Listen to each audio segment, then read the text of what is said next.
A'udzubillahi samil alim minasyaitonir rajim. Bismillahirrahmanirrahim. Allahumma sholli ala sayyidina Muhammad wa ala ali sayyidina Muhammad.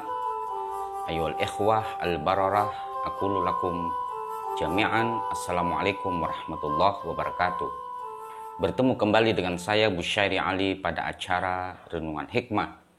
Pada kesempatan kali ini saya masih membahas seputar tentang Palestina dan Israel, di mana tema yang saya angkat pada kesempatan hari ini adalah kitab suci bukan sertifikat tanah.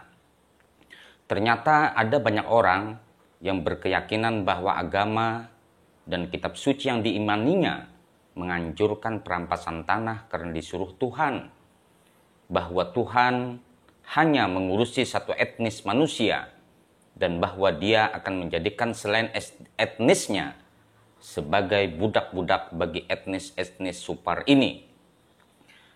Sering ada postingan tentang legitimasi sejarah dan kitab suci tanah Palestina milik Yahudi. Tentu postingan ini bertujuan mendukung kejahatan penjajahan rezim Zionis yang membunuh dan mengusir rakyat Palestina. Saudara-saudaraku sekalian yang dirahmati Allah Subhanahu wa taala, ketika Nabi Ibrahim alaihissalam yang dipilih Tuhan menjadi imam seluruh manusia, di dalam Al-Qur'an dikatakan inni ja'iluka linnasi imama, tapi pengikutnya cuma istri dan anaknya. Di daerah Babilonia yang sekarang ini adalah Irak, dan diusir dari Irak oleh Namrud, sehingga perpindahan ke Mekah, Nabi Ibrahim mengutus putranya Ishak alaihissalam untuk mengajarkan tauhid di tanah Kanaan Palestina. Tanah Palestina bukanlah tanah kosong yang tidak ada pengikutnya, dan Nabi Ishak pun berdakwah di situ. Ketika Nabi Ishak meninggal, Nabi Yakub yang waktu itu berada di wilayah Irak menuju Palestina menggantikan posisi beliau. Ketika Nabi Yusuf alaihissalam di Mesir dan menjadi menteri utama raja yang adil di Mesir, Nabi Yusuf alaihissalam mengundang Nabi Yakub bersama putra-putra dan pengikutnya berpindah ke Mesir karena Mesir lebih aman dan lebih kondusif. Saudaraku sekalian, ratusan tahun orang Yahudi hidup di Mesir, dan saat Mesir di bawah Fir'aun yang jahat, rakyat termasuk orang-orang Yahudi dijadikan budak oleh Fir'aun. Lalu bangkitlah Nabi Musa alaihissalam dan Nabi Harun alaihissalam untuk membebaskan Yahudi dari perbudakan Fir'aun. Nabi Musa meyakinkan orang-orang Yahudi untuk berani keluar dari perbudakan, dan Nabi Allah Subhanahu wa taala menjanjikan di Kanaan atau Palestina lebih aman. Ini cerita tanah yang dijanjikan Tuhan sebagaimana yang mereka klaim. Sebagian besar orang Yahudi tidak mengikuti Musa alaihissalam, tentu karena takut ancaman dari tentara Fir'aun. Hanya sedikit orang yang mengikuti Nabi Musa dengan resiko dikejar tentara Fir'aun, dan terjadilah peristiwa ketika tongkat Nabi Musa alaihissalam membelah lautan atau sungai, dan Nabi Musa beserta pengikutnya bisa menyeberang. Akhirnya selamat dari tentara Fir'aun, dan tentara Fir'aun ditenggelamkan. Ketika sampai di Palestina, bukan berarti tanah Palestina itu tanah kosong, atau kalau ada orangnya, orang Palestina harus mengosongkan karena Yahudi telah dijanjikan Tuhan untuk menempati wilayah itu. Namun tanah yang aman atau orang Yahudi akan mendapatkan keamanan ini, maksudnya orang-orang yang ada di Palestina secara sosial dan politik bisa menerima mereka. Tentu karena ada Nabi Musa alaihissalam, posisi mereka menjadi terhormat. Kehormatan Yahudi di Palestina karena adanya nabi-nabi utusan Allah Subhanahu wa taala, sampai penerusnya puncaknya Nabi Daud dan Nabi Sulaiman yang mempunyai kerajaan, dan nabi-nabi itu berbuat adil.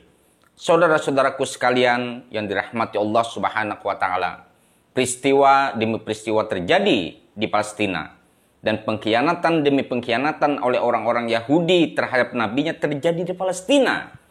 Termasuk yang terkenal pengkhianatan terhadap Nabi Isa alaihi salam yang mereka bekerja sama dengan Romawi dan mengejar dan membunuh murid-murid utama Yesus. Dalam rentang sejarah Islam, sebelum dan sesudah peristiwa diutusnya Nabi Muhammad sallallahu alaihi wasallam, orang-orang Yahudi juga dibalik perlawanan Arab yang keras terhadap Nabi Muhammad sallallahu alaihi wasallam, mensponsori orang-orang Arab untuk menentang dan perang dengan Nabi Muhammad, dan beberapa kali berusaha membunuh Nabi Muhammad sallallahu alaihi wasallam. Mungkin kita masih ingat peristiwa ditaklukkannya benteng Khaybar Yahudi oleh Imam Ali bin Abi Thalib karamallahu wajhah, yang sangat menyakitkan Yahudi yang jahat ketika itu. Jadi kitab suci itu bukan sertifikat tanah atau bukti kepemilikan tanah. Kalau kitab suci dijadikan sertifikat tanah, akan terjadi masalah di mana-mana. Misal, orang Islam bisa mengklaim semua tanah dijadikan untuknya karena dalam Al-Quran ada ayat 105 surah Al-Anbiya yang berbunyi walaqad katabna fiz zabur min ba'di dzikri annal arda yarithuha ibadiyas solihun. Dan sungguh telah kami tetapkan, tuliskan di kitab Zabur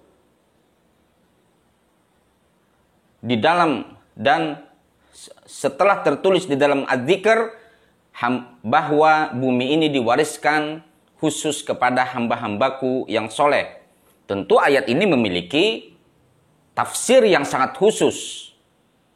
Tentu saja, namun bisa saja dengan logika Zionis Yahudi Israel dijadikan klaim seluruh tanah milik umat Islam, dan jika orang Islam menghendaki orang lain harus diusir.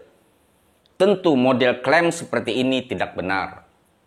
Saudaraku sekalian, jadi masalah Palestina ini masalah kolonialisme dan imperialisme, penjajahan, penindasan, pengusiran orang, pembunuhan puluhan tahun, dan harus dilawan jika ada orang-orang yang benar dan yakin Tuhan bersama mereka yang berbuat adil dan mereka yang melawan penindasan. Saudara-saudaraku sekalian yang dirahmati Allah Subhanahu wa taala, jadi kesimpulannya adalah jika kitab suci dijadikan klaim sertifikat tanah, maka betapa berbahayanya pemahaman-pemahaman semacam ini dengan alasan dilegitimasi Tuhan untuk mengusir orang-orang tertentu dari tanah yang dimana di atas tanah tersebut sudah berpenduduk, karena satu golongan agama mengklaim bahwa tanah itu dijanjikan untuk mereka dari Tuhan, mereka dihalalkan untuk mengusir, memberangus orang-orang yang terlebih dahulu berada dan menjadi penduduk asli di tempat itu. Semoga kita tidak terjebak dengan narasi-narasi yang sangat menyesatkan yang sengaja dilontarkan oleh para buzzer-buzzer Zionis Yahudi Israel yang sedang menancapkan sebuah penjajahan sudah puluhan tahun kepada rakyat Palestina. Sampai berjumpa pada renungan hikmah yang akan datang. Khudil hikmata walau fi yadil mujrimin. Ambillah hikmah walaupun di tangan orang-orang yang jahat. Al-afu minkum. Assalamualaikum warahmatullahi wabarakatuh.